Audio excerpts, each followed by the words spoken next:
नाज़रीन और सामीन, अगले एपिसोड में आप लोग देखेंगे कि रिया अपनी दोस्त के पास आती है और आके साफ साफ कह देती है, कबीर आखिर ऐसे मेरे साथ कैसे कर सकता है। रिया की दोस्त ने कहा, तुम कहना क्या चाहती हो। रिया ने कहा कि कबीर, मेरे सर के ऊपर एग्जाम आ चुके हैं लेकिन कबीर मुझे पढ़ाने के लिए नहीं आ रहा। रिया ने अपनी दोस्त से कहा कि कबीर ने ये शर्त रख ली है कि अब वो मुझे इधर पढ़ाने के लिए नहीं आएगा। कबीर ने कहा है, तुम्हें अगर पढ़ना है, मिलना है तो मेरे घर तक आओ।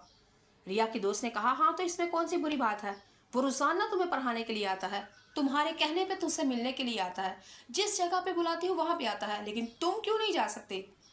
रिया ने अपनी दोस्त से कहा, तुम्हारा दिमाग तो ठीक है, तुम्हें नहीं पता कबीर के घर वाले मुझसे नफरत करते हैं और मेरे घर वाले उससे नफरत करते हैं। लेकिन दोस्त ने कहा, फिर इसका क्या मतलब है, अगर यही अपने घरों को देखना है तो फिर दिलों का सौदा नहीं करना था।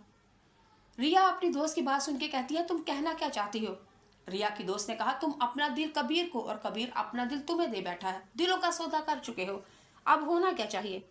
रिया बहुत ही ज्यादा परेशान है। रिया अपनी दोस्त से कहती है, कबीर के बगैर मैं रह भी नहीं सकती, कबीर से की मर्जी भी है कि मैं उससे मोहब्बत करती हूँ, शादी भी कर लूँ। रिया अपनी दोस्त से कहेगी कि तुम्हें नहीं पता, कबीर जब मेरे घर में आता है, मेरी अस्मा बहन ने उसके ऊपर अटैक किया था, जख्मी हालत थी, वो तो अल्लाह का शुक्र है उसकी जान बच गई।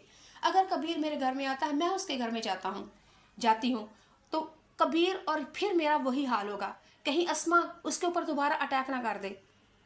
रिया की दोस्त ने रिया की बात सुन के कहा, अब इस चीज़ों के बारे में मुझे नहीं पता, अगर तुम दोनों ने एक दूसरे से मोहब्बत की है तो इस मोहब्बत को परवान चढ़ाओ। नाज़रीन व सामीन, हमारी रिया अपनी दोस्त की मान के कबीर के घर के बाहर चली जाती है और घर के बाहर जाकर कॉल करती है। कबीर ने आगे से फ़ोन उठाया। रिया ने कहा कि मैं तुम्हारे घर के बाहर आ गई हूँ, अब क्या करना है। कबीर कहा, तुम उधर ही रुको, मैं आता हूँ।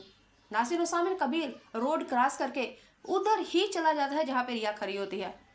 अब हमारी रिया दरवाजे के बाहर पास खड़ी है और कहती है कि नहीं मिलने जाऊंगी, अगर मोहब्बत करता है तो खुद आएगा मेरे पास। लेकिन आप लोगों को नाज़रीन सामीन पता है, हमारे कबीर को एक दफ़ा फिर आजमाना शुरू कर दिया। कबीर ने कहा कि इसको एक दफ़ा फिर आजमाता हूँ। रिया को कबीर ने अपने घर में बुला तो लिया लेकिन रिया के पास नहीं गया। जी, इसको कहते हैं मोहब्बत, इसको कहते हैं सताना, इसको कहते हैं आजमाइश। लेकिन इस ड्रामे के अंदर हमारा कबीर की मोहब्बत कुछ दूसरे लेवल की है जनाब। उसकी मोहब्बत में जिद भी है, तकरार भी है, ईगो भी है और अना भी है।